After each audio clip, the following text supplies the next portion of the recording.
ẹ káàbọ̀ padà sórí ètò Gbàgede Ọ̀rọ̀ ìkànnì 32 FM 94.9 kí n máa kí ọ̀jọ̀gbọ́n Yẹmí Farounbi OON tọ́gbà kárí jẹ́ aṣojú orílẹ̀-èdè wa Nàìjíríà sí orílẹ̀-èdè ti Republic of Philippines àti Kingdom of Cambodia ọ̀jọ̀gbọ́n Yẹmí Farounbi OON ẹ káàárọ̀ sà o. Captain, yes sir. I salute you. Ẹ kú iṣẹ́ gbogbo ìgbà. Yes sir. Ẹ ń tẹ́ wa lé ẹ ṣe gbogbo ìgbà ẹ ṣe àdúró tí ìkànnì yìí ẹ náà rí pé ó máa ń dùn wọ́n mọ̀ bó ṣe ń pààyàn lẹ́rìn tó bá jẹ́ ìrìn nìkan tó ń pààyàn ni ìgbà tó dáa ṣùgbọ́n wọ́n á tún máa kọ́ni lọ́gbọ́n wọ́n á tún máa kọ́ni lóye wọ́n á tún máa fún mi nímọ̀ wọ́n á tún máa fún mi níròyìn ẹ̀yìn nìkan alága mo kí ọ Ọlọ́run ló ní orí rẹ̀ ṣiṣẹ́ bí o mo kí yín o. ẹ ṣeun ẹ káàárọ̀ sà. Orin àpilẹ̀kọ ìpínlẹ̀ Ọ̀yọ́ tá a kọ́kọ́ fi kí àwọn èèyàn káàbọ̀ pé aṣíwájú ní ìpínlẹ̀ Ọ̀yọ́ láàrin àwọn ìpínlẹ̀ yòókù.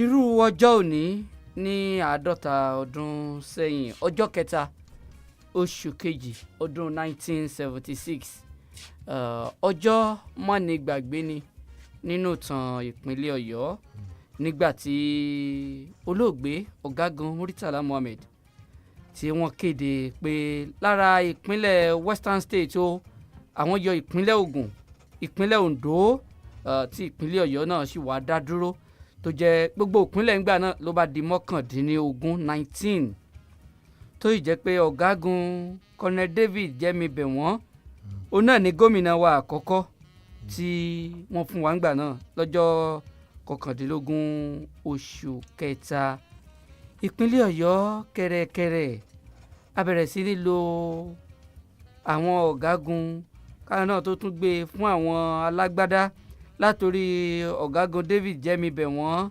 dórí Paul Tafa Bọ́lá Àgè Victor Ọmọlólú Olúnlọ́yọ̀ Ọládàyọ̀ Pópóọlá ọ̀gágun Adétúnjì Ìdòwú Olúrìn ọ̀gágun Sàṣà Ènìyàn Ọ̀rẹ́sànyà Abdulkareem Adisa kó tó wá bọ́ sọ́wọ́ olóyè Kọ́lápọ̀ Ọláwuyì Ìṣọ̀lá ká tó tún bọ́ sọ́wọ́ Captain Nwosu ká tó padà sọ́wọ́ ọ̀gágun Ahmed Usman ká tó padà sọ́dọ̀ Yakire kó tó wá padà sọ́dún 1999 tí Dr. Lam Adesina tí àwọn tẹ́wọ́ gba ìṣàkóso kó tó bọ́ sọ́wọ́ olóyè Rashidi Adéwọ̀lú Ládọjà olóyè ńgbà náà Olúbàdàn lẹ̀ Ìbàdàn lónìí kábíyèsí o kó tó padà sọ́wọ́ Ọ̀túnba Christopher Adébáyọ̀ Àlàó Àkàlà kó ìṣàkóso ọ̀hún tó padà sọ́wọ́ Sẹ́nitọ̀ Abíọ́lá Ajímọ̀bí ká tó wá padà sọ́wọ́ gómìnà Ṣèyí Mákindé tí ń bẹ lórí àlééfà lónìí. Kí n kí Dr. Olúmídé Adémilúyì náà káàbọ̀ sórí ètò Gbàgede Ọ̀rọ̀ lọ́sẹ̀ yìí. Títù mo kí ìwọ náà. Yes sir. Mo kí ọ̀nkù wa Professor and Ambassador. Mo kí gbogbo àwọn èèyàn tó ń ṣiṣẹ́ nílé iṣẹ́ yìí látòrí chairman títí kan every worker in this place. Mo dẹ̀ kí àwọn èèyàn tó ń dá sí gbogbo ètò tẹ́ ń ṣe níbí báyìí. Agbára ńlá ò ní fi ẹnikẹ́ni nínú wa sílẹ̀ o. Ẹ ṣé. Ẹ ṣeun ọ̀jọ̀gbọ́n Yẹmí Farounbi ìpínlẹ̀ Ọ̀yọ́ tó pé 50 ọdún a ti ń ṣe láti bí ọjọ́ mélòó kan sẹ́yìn tẹ́ ti ń ṣe oríṣiríṣi àwọn ètò ṣùgbọ́n òní gangan ló pé 50 ọdún ibi tá a ti ń bọ̀ ibi tá a dé dúró ibo là ń lọ ṣé ìpínlẹ̀ Ọ̀yọ́ ń yí padà lótìtọ́ àti lódodo irú ìpínlẹ̀ Ọ̀yọ́ nígbà náà tí wọ́n dá sílẹ̀ irú ìpínlẹ̀ Ọ̀yọ́ tá a wà lónìí àti irú ìpínlẹ̀ Ọ̀yọ́ tí gbogbo yín ó tún fi sílẹ̀ ǹjẹ́ irú ìpínlẹ̀ Ọ̀yọ́ òun náà ni a ṣe wà báyìí pàápàá bàbá wo ìṣàkóso gbogbo àwọn gómìnà yìí èwo ló fẹ́ẹ́ dáa jùlọ tó yẹ á rántí láàrin gbogbo ìṣàkóso gbogbo tá a ti ní nílẹ̀ yìí níbo lẹ wà lọ́dún 1976 ọ̀hún gbà tí wọ́n kéde ọjọ́ kẹta oṣù kejì pé ó dáa o Western State ìpínlẹ̀ Ondo ẹ̀yin ẹ̀ máa lọ Ondo ìpínlẹ̀ Ògùn ẹ̀ máa ṣe ìṣàkóso yín ìpínlẹ̀ Ọ̀yọ́ ẹ̀yin náà dúró. Mo wà ní Western State ṣé pé mo wà ní Western Nigerian Television later ń gbà yà ń pè ní WNTV WNBS akéde. ilé akéde. àwa kéde pé wọ́n dá iṣẹ́ náà sílẹ̀. ìtúsí kan tó ń jẹ́ ilé akéde wà náà television house Agodi WNTV WNBS wọ́n kéde wọ́n sì dá ìpínlẹ̀ mẹ́ta sílẹ̀ kúrò nínú Western State. Wọ́n dá Ọ̀yọ́ State pẹ̀lú Ìbàdàn gẹ́gẹ́ bí olú ìlú. Wọ́n dá Ondo State tó ń jẹ́ Ondo àti Èkìtì nísìnyí pẹ̀lú olú ìlú ní Àkúrẹ́. Wọ́n sì dá Ogun State pẹ̀lú olú ìlú ní Abẹ́òkúta. Kò sí gómìnà tí ò kópa kan. Kò sí gómìnà tí a ní rántí fún nǹkan kan. Ṣé Jẹ́mbẹ̀ wọn là ní rántí ni? Tójú nǹkan ni gómìnà àkọ́kọ́. Ṣé a máa gbàgbé pé òun ló ṣe ring road ni? Ṣé a máa gbàgbé pé òun ló ṣe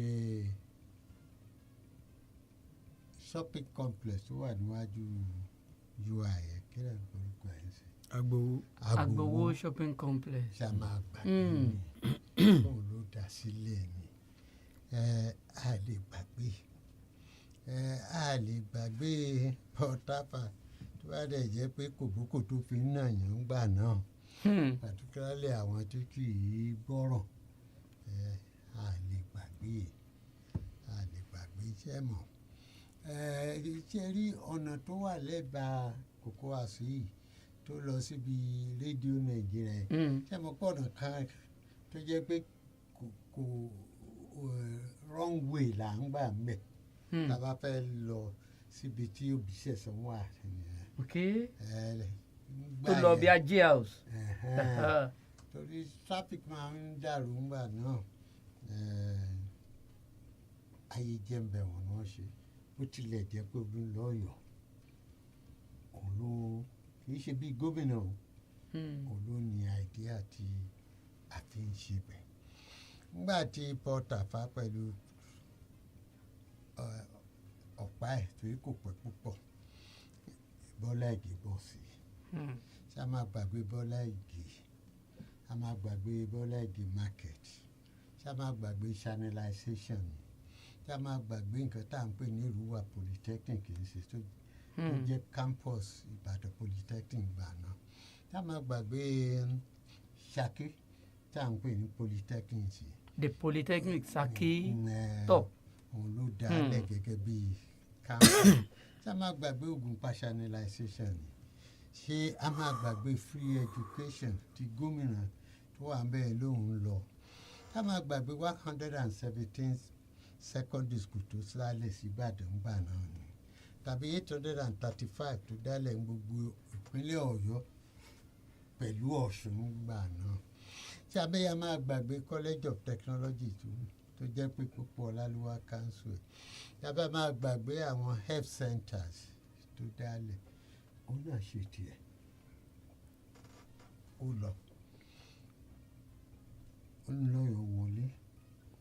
Unfortunately bí Olúnlọ́yọ̀ ṣe lọ́gbọ́n tó nímọ̀ tó lóye tó kò pẹ́ lórí ìjọba kò jẹ́ ká lè sọ wípé nǹkan báyìí ló ṣe láàrin oṣù mẹ́ta yìí. ẹ má jẹ́ kí n gbàgbé pé láyé Jẹ́mbẹ̀ wọn ni rédíò OYO òun ló dálẹ̀ òun ló bẹ̀rẹ̀ nǹkan tí à ń pè ní ilé akéde lónìí.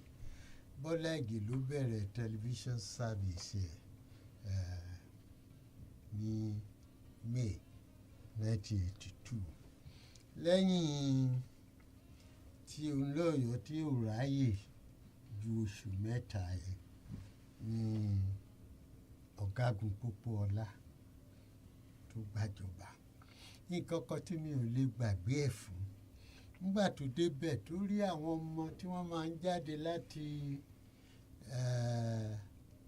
àwọn iléèwé Bọ́lá Ìgè the secondary school nìbàdàn tó bá di bíi 2 sí 3 táwọn ẹ bá ń jáde èrò apá ẹ̀ àròpọ̀ Ògùnpa ló yálé ni ọmọ ló sì ń jẹ́ bẹ́ẹ̀.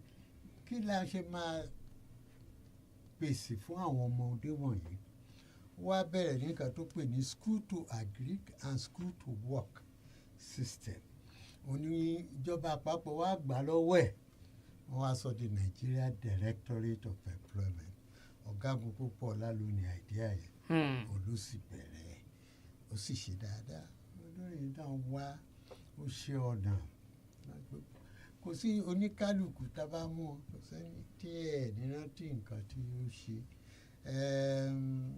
nígbà tó kó tí wọ́n lọ tí Kọ́lápọ̀ wá Kọ́lápọ̀ ó develop civil service torí nígbà tí Kọ́lápọ̀ dé ni wọ́n create Ọ̀ṣun civil service fẹ́ collapse torí almost 70% àwọn tó wà ní civil service Ọ̀yọ́ ló jọmọ Ọ̀ṣun nígbà tí wọ́n wá ya lọ tán tó ya lọ ní gbogbo agencies jẹ́ kí bí ló wá o gbogbo director tó ní ẹyọ kan ló jọmọ Ọ̀yọ́ nígbà tí gbogbo àwọn ọmọ Ọ̀ṣun yẹn lọ àti GM àti engineers Kọ́lápọ̀ ló wà ní responsibility ló wá bọ́ sí lọ́rùn gẹ́gẹ́ bí gómìnà pé ṣé civil service àgbo ni ṣé housing corporation máa wó ṣé water corporation máa wó ṣé broadcasting máa wó nítorí gbígbà táwọn Ọ̀ṣun wọ̀nyí lọ kákan sára sí pé kò jẹ́ kó wó wá bẹ̀ sí gbàyàn síṣẹ́ títí kò parí ju 20 oṣù ni àwọn ológun tó padà oríṣiríṣi ológun ẹ má jẹ́ àgbàgbé Àdìsá o ọlọ́run ló ní LAUTECH Adégòkè Akíntọ́lá yunifásitì ló dálẹ̀ ńgbà náà Abdulkarim Àdìsá ló dálẹ̀ àdẹ̀gbọ́dọ̀ máa kàn sára síbi àwọn bẹ́ẹ̀ a kì í rántí mọ́ nǹkan kan ń ṣe wá lọ́yọ̀ọ́ a kì í rántí a dẹ̀ ń ṣàjọ̀dún yìí gan a ti gbàgbé pé fún bí ọdún mélòó 1976 to 1991 ni Ọ̀ṣun wà nínú Ọ̀yọ́ state mi lọ́mọ Ọ̀ṣun kan ní gbogbo nǹkan tó ń ṣe ẹyọ kan wọn pa ọmọ Ọ̀ṣun sí ẹlẹ́dọ̀ tẹ̀ burú jù even àwọn tó ń ṣe head of service tó ń ṣe SSG àwọn bí Adébísí Adéṣọlá tí wọ́n ṣe kò sẹ́ àwọn bí Ọládìtì kò sẹ́ tó rántí wọn irú àjọ̀dún wo là ń ṣe bó ṣe òkè gómìnà yìí máa ṣe dáadáa tó lónìí ìpìlẹ̀ṣẹ̀ wà nílẹ̀ ni o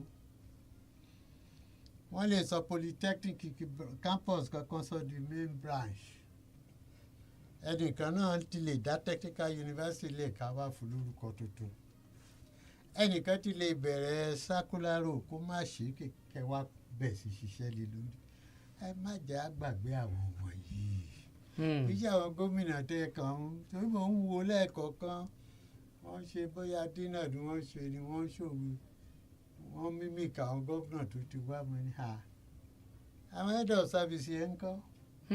àwọn olórí òṣìṣẹ́. nígbà yẹn àwọn olóde ṣe SSG nígbà yẹn gbogbo gbà mílítírì yẹn kò sẹ́ni tó rántí wọn pátápátá bẹ́ẹ̀ pé kò sẹ́ni tó ṣiṣẹ́ nù wọn kò dáa bẹ́ẹ̀ o ká má jẹ̀ wá sọ pé àwọn tó tẹ̀ wá látọ̀ṣun ó tẹ̀ jẹ́ pé gómìnà ológun olóṣèlú àkọ́kọ́ Ọ̀ṣun ló ti wá ẹ jẹ́ ká máa tò history dáadáa ẹ mo ti sọ a lè sọ tó kò sí gómìnà tí ò ṣì kan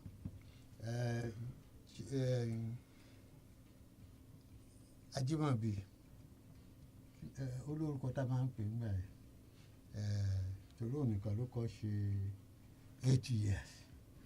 Kò ṣẹlẹ̀ rí. Ṣé a lè gbàgbé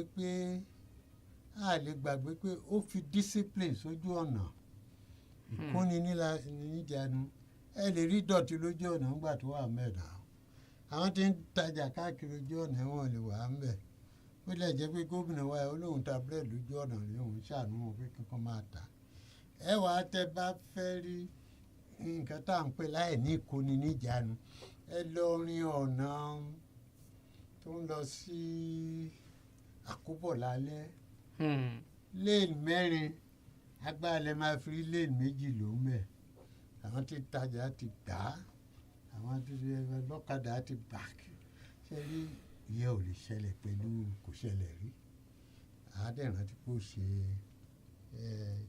ó dá yunifásitì náà ńlẹ̀. The technical first technical university. First technical university. Ti Abiola Ajimobi technical university báyìí. Tani onímọ̀ṣẹ́ tí Babaládọjà gẹ́gẹ́ bí gómìnà ṣe ní education òun ló kọ́kọ́ jẹ́ ó ṣe é ṣe tó jẹ́ pé kò sí kíláàsì kan tí ọmọ tó wà ń bẹ ju 30 sí 30 pupils per class.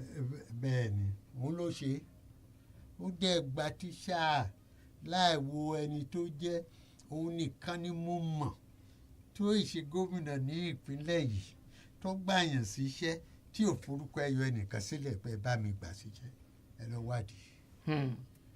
Ó ní àtọmọ mẹ̀kúnnù àtọmọ olówó nǹkan tá à ń pè merit mi ò kọ́tà máa pè ní Yorùbá ṣe mo tiraka pé kéèbó má pọ̀ mọ́ torí wọ́n ti sọ fún wa lọ́sẹ̀ tó kọjá pé ètò Yorùbá nì ńgbà yẹn wọ́n ṣèdánwò ni tó bá ti ṣe dáadáa ń dánwò oríṣẹ́ ọ̀rẹ́ mi àbúrò mi Professor Tawhid Adédọjà òun ló wà ń sùn bẹ́ẹ̀ fún gbà yẹn àti máa gbàgbé irú àwọn wọ̀nyẹn a máa gbàgbé Sọjí Adéjùmọ̀. Professor Sọjí Adéjùmọ̀. ẹni báwo lẹ ṣe máa ṣe àjọ̀dún tí gómìnà nìkan gómìnà ò tẹ́rù gbé àwọn èèyàn ní bá gbé Tawhid ló ṣe education Sọjí náà wà níbẹ̀ rí àti máa wá ní nínú 5,000 yìí o ẹ jẹ́ ká fi 500 sílẹ̀ fáwọn olóṣèlú nígbà tí Ládọjà jágbe mọ́ ó sá kúrò lọ́fíìsì mi mo ti sọ fún ẹ pé mo fẹ́ kán máa sọ pé lákòókò tèmi ẹni tí ò mẹ́nì kọ̀ọ̀kan jọba oríṣẹ́ oníkálukú àkàlà kí àwọn Ògbómọ̀ṣọ́ lè gbàgbé ni àwọn Èkó yìí Oríire wọ́n lè gbàgbé nǹkan tí wọ́n ní gbà ayé àkàlà àwọn ọ̀nà Ìbàdàn kan tá a tẹ mọ̀ pé ọ̀nà lè débẹ̀ ní náà tó dá ọ̀dà sí gbà náà ká tó wá débi tàdé kò sẹ́ni tí ò ṣe ṣé tó bá wá ní gómìnà wo ló ṣe dáadáa jù gbogbo wọn ni. Gbogbo wọn ló ṣe. Nítorí wípé oníkálukú ń mọ̀lẹ́ lórí ni gómìnà tó wà mẹ́yìí ṣe dáadáa òun nìkan ni mo ti rí tó wà ní second time tó jẹ́ gómìnà tó ń ṣiṣẹ́ àwọn gómìnà ń ṣiṣẹ́ second time wọ́n kàn máa tó àpò wọn ṣe ni mọ́tẹ́ bá ń lọ káàkiri tẹ́ ń rí ọ̀nà tẹ́ ń rí gbogbo ẹ̀ kàn sára ṣe ṣùgbọ́n òun náà àkópọ̀ ọgbọ́n tó bá lẹ̀ náà ni kò sí nǹkan tí àálẹ́ ò ń ṣe yìí tẹ́nìkan ò ti rò rí. Nítòótọ́ ó ń dá àwọn institutions kan sílẹ̀ bíi a bá ń da màálùú lójú ọ̀nà àárín ibi kó wọn lọ tẹ́lẹ̀ ó dá àjọ yẹn sílẹ̀ àjọ tí ń mójútó àwọn òfin tí ọlọ́pàá kò ní bá a mójútó. The rule of law agency. Ìjọba ló ṣe é ó ṣe é ẹ já sáré dojú ọjà náà ká padà dé à ń bọ̀ ẹ kú kalẹ̀ o.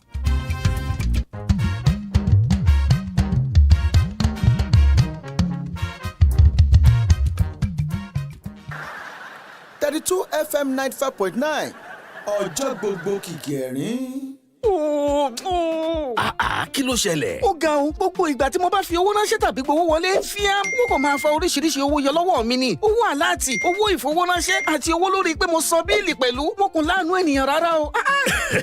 ṣé o ti gbọ́ pé pẹ̀lú smart cash o lè fi owó ránṣẹ́ sí ilé ìfowópamọ́ mìíràn san gbogbo bíìlì rẹ kó dẹ̀ tún gbà láti gbogbo rẹ̀ lọ́fẹ̀ẹ́. kódà wọ́n tún máa san ìdá 15 owó èlérí fún ẹ lórí owó tí o bá fi pamọ́ lọ́dún. ṣé lóòótọ́ àwẹ̀ fọ́nà mi báwo ni mo ṣe máa darapọ̀ mọ́ smart cash. ó yá ká lọ. kàn tẹ *939# tàbí kí o dáńlóòdù áàpù smart cash lónìí kí o lè bẹ̀rẹ̀ sí ní gbádùn gbogbo ìdúnàdúrà rẹ láì ní owó àfikún kankan. smart cash money matter na sense. smart cash wá látọwọ́ INT'L. jẹ́ nínú ẹ̀bùn owó tó lé ní 80 million naira àtàwọn ẹ̀bùn míì tó jojú ní gbèsè nínú ìdíje golden hunt promo yìí. bóyá kí wọ́n ṣe ìkéde yìí mọ́ rárá pàápàá tó tún ní í ṣe pẹ̀lú ẹ̀bùn owó tó jẹ́ 80 million naira àti ẹ̀bùn mìíràn tí wọ́n tún mẹ́nu bà. kí ló dé tó fi sọ bẹ́ẹ̀. nítorí pé ìyá mi nìkan ti tó láti wádìí ẹ̀ tó tún lọ́rọ̀ owó tó jẹ́ 80 million naira nínú. ẹ jẹ́ kí ìṣàwárí náà bẹ̀rẹ̀ ẹ ṣáà ti ra yálà òdiwọ̀n 30 gram àti 45 gram golden mon golden hunt tó ń lọ lọ́wọ́ ẹ yẹnu rẹ̀ wò fún nọ́mbà àrà ọ̀tọ̀ kan kí ẹ sì tẹ *8011*1# kẹ́lẹ̀ ní àǹfààní àti jẹ̀bù ńlá promo parí ní April 15, 2026. Golden Mon jẹ́ kí gbogbo ọjọ́ ó dàbí wúrà. ìlera lọ́rọ̀. ọ̀rọ̀ oríkèéríkèé ara ríro gorogo àtẹ̀yìn dídùn tó ń dá bàbá mi gúnlẹ̀ yìí máa wá sún mi o. ṣé bí mo sọ fún ọ nípa alárápé ọláìmọ̀.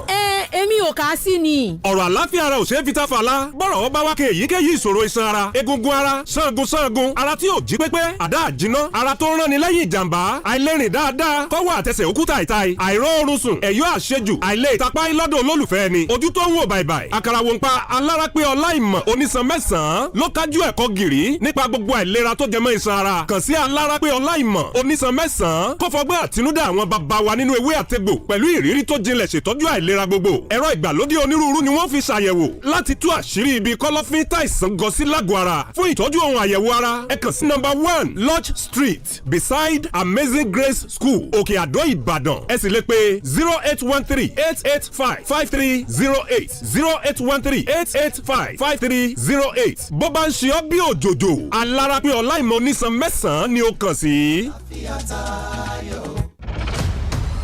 32 FM News. First, we're telling real stories. We air stories from the perspectives of the people. Stories that our people can relate with. In news delivery, we are fast, objective, and accurate. We're all about changing the narratives by telling underreported stories and bringing those behind the news to your doorsteps. At 12 noon and 4 p.m., we will continue to bring you comprehensive and factual news at home and across our various social platforms. The stories you need to keep up with, from community news to sports, business, politics, and a lot more. 32 FM News, first with telling real stories. Here you go, dear. Mom, you didn't add milk. No need to. Taste it and see why. Wow, but how? Is it milky? Yes. Is it creamy? Yes. That's Milo 3-in-1 milky and creamy for you. It's so milky. I don't need to add more milk. I love it, Mommy. Give your kids Milo 3-in-1, milky and creamy. It's truly milky. It contains calcium to help your champ win every day. Milo, energy to go further. Milo. Mariaba lawasalam, Mariaba lawasalam, oṣù ìkéde Ramadan. Ahlan wa sahlan famarhaba ya sharral karim. Oṣù bùkún oṣù àforíjìn, oṣù Ramadan máa wulẹ̀ máa rọra. Oṣù tí Ọlọ́run Ọba Allah sọ wípé gbogbo ẹni bá ṣe dáadáa kan níbẹ̀ òun yóò san ní ẹ̀san lọ́pọ̀. Nínú iṣẹ́ ládá tí ẹ̀dá tún lè ṣe, tí ládá ẹ̀dá ó tún fi tẹ̀sùn lọ́dọ̀ Ọlọ́run Ọba Allah. Ó ní kí ẹ̀dá ó máa ná nínú tí Ọlọ́run fún lóore sójú ọ̀nà t'Ọlọ́run. Kí ládá tèmi tìrẹ lè tún tẹ̀sùn lọ́dọ̀ Ọlọ́run Ọba Allah. Pàtàkì jùlọ nínú oṣù Ramadan. Ìdí nìyí tí ìkànnì 32 FM 94.9 tá a kalẹ̀ ká sájà kan kókó ọ̀zùgbẹ̀ nílẹ̀ Ìbàdàn fi ṣe àgbékalẹ̀ àwọn ètò ọlọ́kan òjọ̀kan tí a lè ṣe onígbọ̀wọ́ rẹ̀ nínú oṣù Ramadan yìí láti jẹ́ kí ládàá tiwa náà tún kún kẹ́kẹ́ lọ́dọ̀ Ọlọ́run Ọba. Àwọn ètò tí a lè ṣe onígbọ̀wọ́ rẹ̀ bíi wáàsí ọlọ́gbọ̀n ìṣẹ́jú, oníṣẹ́jú 15, oníṣẹ́jú 10 àti oníṣẹ́jú 5. Bẹ́ẹ̀ náà ni ìrun pípè lọ́lọ́kan òjọ̀kan àti àwọn ètò kíní àti ètò ìpolówó ọjà lówó tí ò gajara lọ. Fún ẹ̀kúnrẹ́rẹ́ àlàyé ẹ̀lọ́ Ali ní 081 43 38 0224 Yusuf 08053561131. Ramadan ọdún yìí kò ní jẹ́ àṣemọ fún wa o. Allahumma àmín. Àwọn tí tún dòde oṣù Ramadan mọ́rí abá. Bùrọ̀dá mi bá mi yọ̀. Mo ti rá 70 ẹgbẹ̀rún náírà fi pamọ́ nínú àkókò yìí. Ọdún December tó ń bọ̀ yìí ayé yàtọ̀ o. Ìyẹn máa dá o, ṣùgbọ́n tó bá jẹ́ wípé orí Smart Saver ló fi pamọ́ sí ni ẹgbẹ̀rún lẹ́ẹ̀ẹ́dẹ́gbẹ̀ta náírà yóò ti gorí ẹ̀ o. ìpín márùndínlógún ìdá ọgọ́rùn-ún lọ́dún kan nìyẹn. bẹ́ẹ̀ni ẹ ti fi smart cash ra data ra kókó ìbánisọ̀rọ̀ ẹ tún fi sanwó àwọn ohun èlò ní báyìí a ti fi smart saver kún o lè rí tó ìpín márùndínlógún ìdá ọgọ́rùn-ún gbà ní ọdún kan lórí iyekíye tí o bá fi pamọ́ ojoojúmọ́ ni ìpín rẹ yóò máa wọnú àkáǹtì rẹ o lè gba owó rẹ nígbàkigbà ohun tó dára jù ní wípé o lè bẹ̀rẹ̀ pẹ̀lú iyekíye dáwọ́lódù app smart cash kí ìwọ náà bẹ̀rẹ̀ sí jẹ̀gbádùn smart cash látọwọ́ airtel òfin àti ọ̀rọ̀ àsọtẹ́lẹ̀ wà o money matter na sense. máa wò mí bí mo ṣe fẹ́ yín. Mo ń gbọ́ 32 FM. 32 FM 94.9.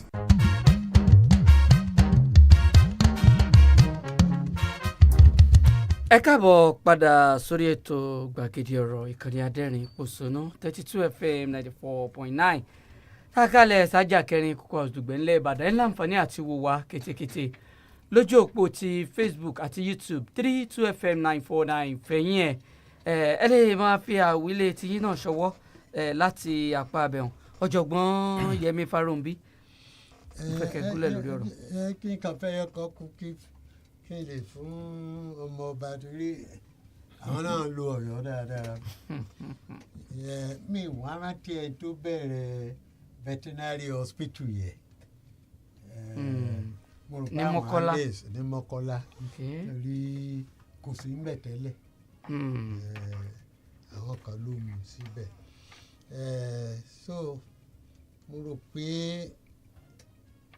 orin tí wọ́n á sọ pé ajíwájú ni wáyé ó ìbá Ọ̀yọ́ mu ní tábà wo ẹ̀kọ́ tábà ìwòye àwọn ọmọ ilé ẹ̀kọ́ girama tábà wòye yunifásitì náà tó ti wọlé lẹ́nu gbàtà dá Ọ̀yọ́ lẹ̀ LAUTECH Technical University College of Agri tó wà ní Gbọ́ra ilé tí federal government ṣẹ̀ dálẹ̀ sí Ìgbòho ilé branch LAUTECH tó wà ní Ìṣẹ́yìn káwá fi polytechnic wọn yẹ kún aṣíwájú wa ní ètò ẹ̀kọ́ ó yẹ ká kan sára síra wa mo sì rò pé a ti gbìyànjú díẹ̀ náà lórí ojú ọ̀nà pé ká ṣojú ọ̀nà wa dáadáa ìgbà kan wà tó jẹ́ pé ńgbà tí gómìnà tó wà bí ní Western State kí jẹ́ bẹ̀wọ̀ tó dé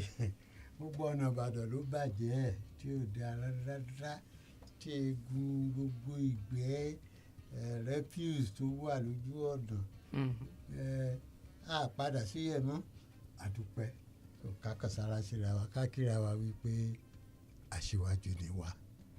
ẹ ṣeun Dr.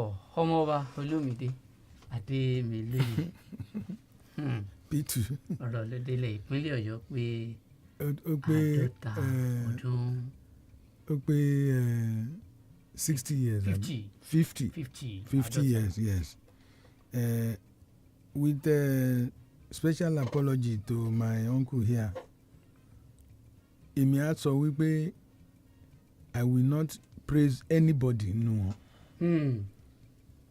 bẹ́ẹ̀mi ṣe ń wo Ọ̀yọ́ state I'm even looking at the whole of the west Yorùbá states wọn ò ṣe nǹkan kan lójú mi well nítorí wọ́n béèrè lọ́wọ́ ẹ̀gbọ́n sìn pé from pembono wà ní 1976 àbí. bẹ́ẹ̀ni yes, 1976. 1976 I graduated from UI in 1975 so 1976 I was on youth corps in Lagos State.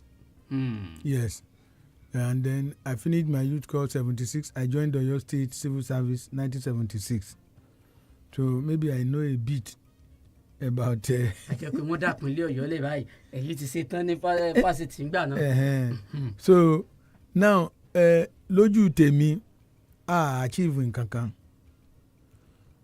ẹ wo mo ń wo Yorùbá land you can't compare Yorùbá land pẹ̀lú Nasarawa or Gombe or Kebbi or Borno and all these states in the north.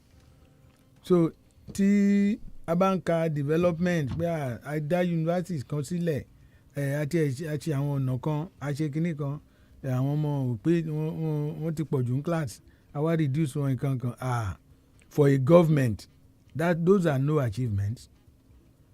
èmi ò kà wọ́n sí achievement. You can see, I was telling my wife, mo ní ó dàbẹ̀ ni pé bóyá màlẹ́kà ni bàbá Awólọ́wọ̀ kì í ṣe human being. Because ẹ wo ibi tá a wà yìí, Cocoa House yìí, tí bàbá yẹn kọ́. For the past, I don't know when Cocoa House was built, but for the past 60 years, I think. 60 years, not celebrate, years, okay. right. For the past 60 years, kò sí government kankan tó tún lè kọ́ irú ẹ̀ in the whole of Yoruba land, kò sí. So the only thing tí àwọn èèyàn, àwọn board of kìíní kan of directors Odua, nǹkan tó ń ṣe ni pé to paint this house àti kan gbin flower sí ìsàlẹ̀. I was laughing.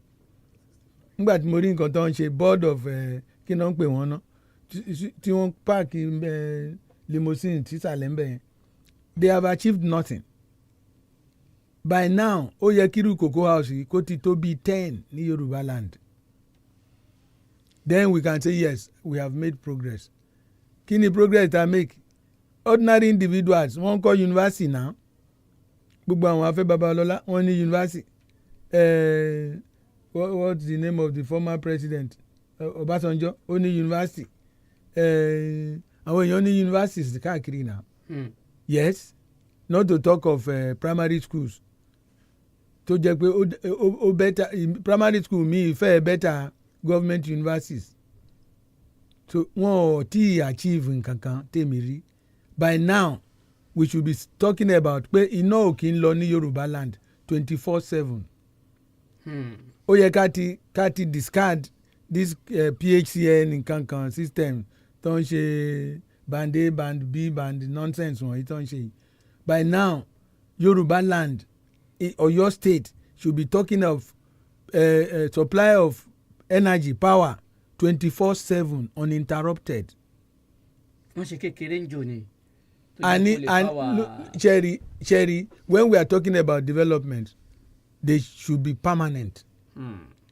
Mo dé àwọn ibì kan ní Ìjẹ̀bú side villages tẹ́ bá rí ọ̀nà tí bàbá yẹn ṣe síbẹ̀, bàbá Awólọ́wọ̀, àwọn ọ̀nà tó ṣe sínú igbó wọn yẹn sínú villages yẹn, and they are still there till now.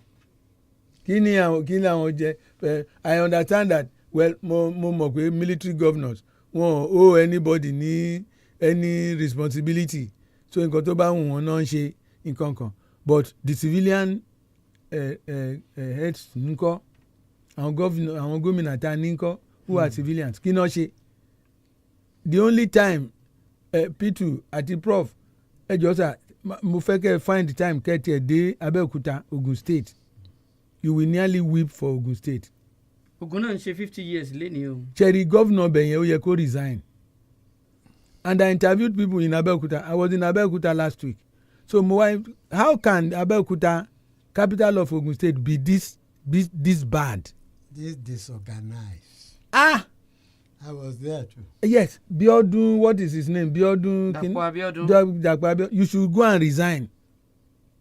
In fact, Abẹ́òkúta is a disgrace for a state capital. Mo wo bẹ̀yẹn mo ní this is Abẹ́òkúta, wọ́n ní yẹn kí ló ṣe wá rí báyìí?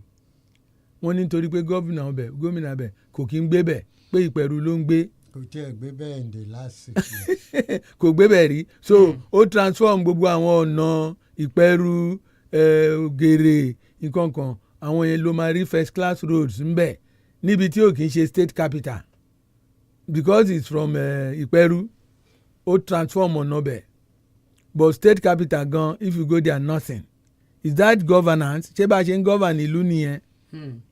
So ẹ rí i pé wọn ò so tí wọ́n bá fẹ́ ka achievement Dàpọ̀ Abíọ́dún sí wọ́n lè ní ó ṣe ọ̀nà kan ní Ìpẹ̀rù, go to Abẹ́òkúta, you will be ashamed that we have a governor in this state. Ondo ńkọ́? Ondo, what do you have to write about in Ondo? Tọ́ra àjọ ń ṣọdún pọ̀ ní báyìí. So because ní Ondo mi ò rí nǹkan kan, a ní P2. By now we should be saying mi ò mọ̀ bóyá ti dé Ìkẹjà rí. If you have been to Ìkẹjà, you will see Nigerian kíni tí Awólọ́wọ̀ kọ síbẹ̀ yẹn o. Industrial estate. Yes, and then you go to all those industrial areas, ẹ wo bó ṣe line up àwọn industries. kí l'Ọ̀yọ́ state ṣe kí ni any other state ṣe ẹ wo even Ìbàdàn here gbogbo àwọn industries tó wà lólúyọ̀lé ṣèbí wọ́n ti check out tán almost. ó nídìí o. yes because there is no power kí ló dé tí Ọ̀yọ́ state and all these other states tí federal government mess up pẹ̀lú grid nǹkan kan pé ó ń lulẹ̀ lójoojúmọ́ nǹkan kan why don't you pack them sẹ́gbẹ̀ẹ́ kan and then generate your own system of supply of power àwọn people wọn yóò ní lọ àwọn ọmọ wa wọn á rí iṣẹ́ what are you celebrating? I think you should stop this celebration kò sí reason fún I can't see any reason wo nǹkan tẹ́gbọ́n mi kà sílẹ̀ nsìn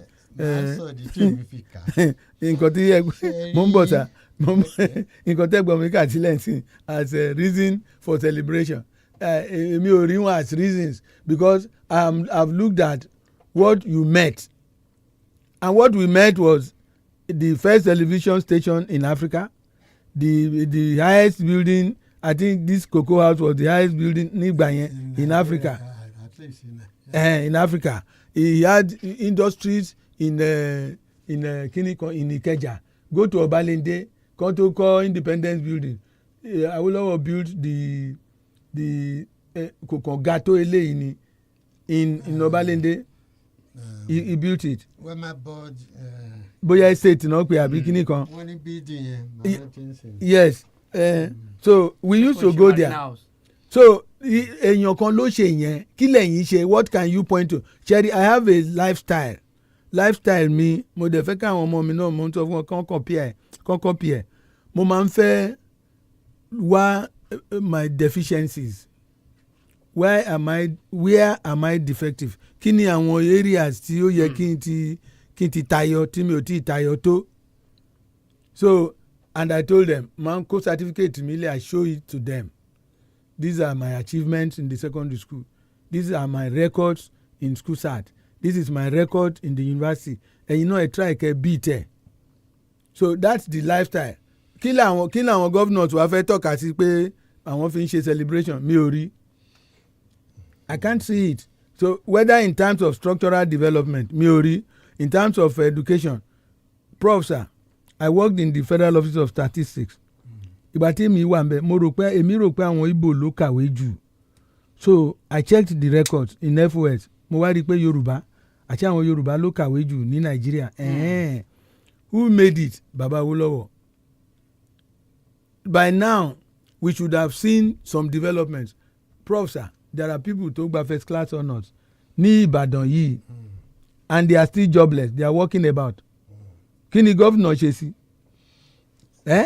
so those days if you have first class honours especially at the University of Ibadan you will either be mo ń pè wọ́n ní kíní kan lecturer because they know these are PhD yes these are PhD materials nísìn nobody government ò tiẹ̀ ronú kò wo ibi tán wà first class honours University of Ibadan wọn ò wo ibi tán wà because we have politicized everything àwọn tó dẹ̀ gba third class àwọn yẹn ń ríṣẹ́ because of connection these are not the ways to rule èmi ò rí nǹkan kan tá a fẹ́ tọ́ka sínsìn pé in fact governors are supposed to be improving on what they met they should be improving on what they met that is why I show some sympathy to Ṣèyí Mákindé tí mo fi sọ pé ọmọ mi ni because I have seen what he did what he has done what he is doing on structural development in terms of roads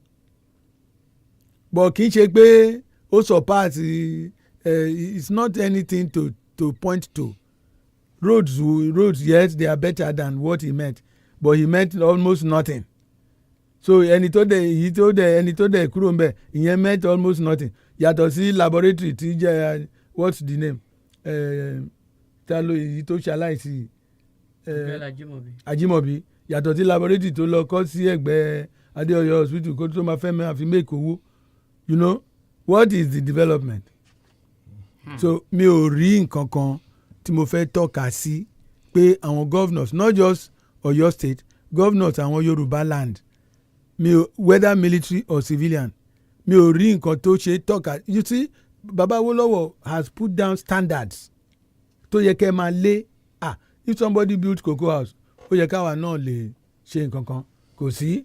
If somebody built the first television station ó yẹ káwa náà lè ṣe nǹkan kan. There is nothing. Kò sí nǹkan kan tẹ́ ẹ ṣe èmi ò rí o.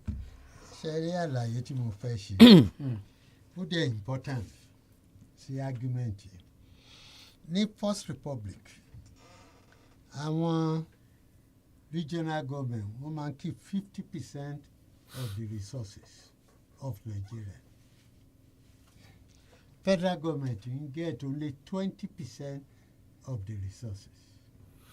The remaining 30% wọ́n pè ní bí emergency fund. Kí ló wà lẹ́sìn? Federal government holds 52.8% of the resources. Gbogbo àwọn state tá à ń sọ pé wọn ò ṣe nǹkan kan yìí they get only 26%. Àwọn federative units ń gbà bàbá olóò they were getting 50%. There were 3 of them. Gbà tó pé ó di mẹ́rin. Now we have 36. They get only 26%. The 774 local government get 20%. Now, nígbà yẹn tá a bá ṣe kòkó ní West, I keep 50% owó tá a bá rí ń bẹ̀. Nsìn tó bá ṣe nǹkan ní Ọ̀yọ́ State, you keep only 13%.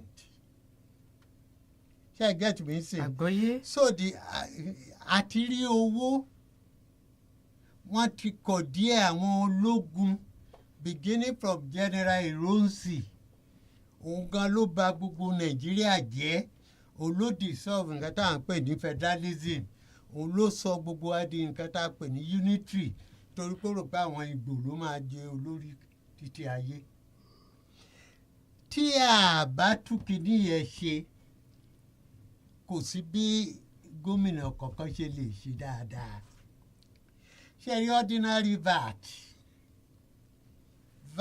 Nàìjíríà Èkó Ògùn Ọ̀yọ́ ló ti wọ̀ sí jù bẹ́ẹ̀ láti mu bíà ibẹ̀ ni àwọn láùnjì wà bẹ́ẹ̀ láti mu sìgá bẹ́ẹ̀ láti rí owó VAT mélòó ló ń kan Ọ̀yọ́ 13%. Àwọn akóyòkù lọ wọ́n wá pín àwọn ìlú tí wọ́n ti mú bíà tí wọ́n ti ń fọ́ àwọn ìlú tí wọ́n ní wọn ò fẹ́ sìgá wọ́n wá jókòó wọ́n wá bá wa pín owó yẹn. Then but prof sir kí ló dé tí àwọn National Assembly wa why they understand all this kí ló dé tí wọn ò go into it kan revert sí nǹkan ibi tá a ti ń bọ̀ so that we can develop. a gbọ́dọ̀ mọ problem tá a gbọ́dọ̀ jà fún. Ní National Assembly yẹn there are 109 senators. Àbí? Yes. Senator mẹ́ta láti state kan. Lápá òkè ọya 90 states ló ń bẹ. Ní ìsàlẹ̀ 17 states ló ń bẹ. Tẹ́ bá multiply by 3 kò sí bí àwọn òkè ọya ò ṣe ní ju ti àwọn ìsàlẹ̀ lọ.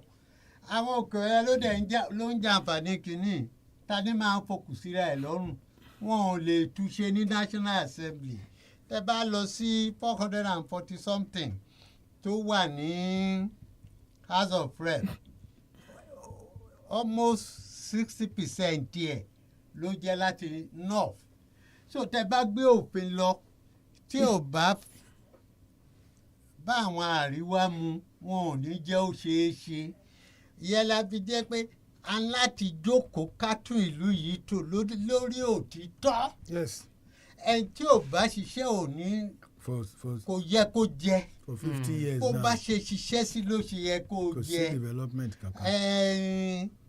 Tó bá dé epo là ń wà bá ṣe ń wa epo rọ̀bì yìí wọ́n á ní gbogbo Nàìjíríà lónìí.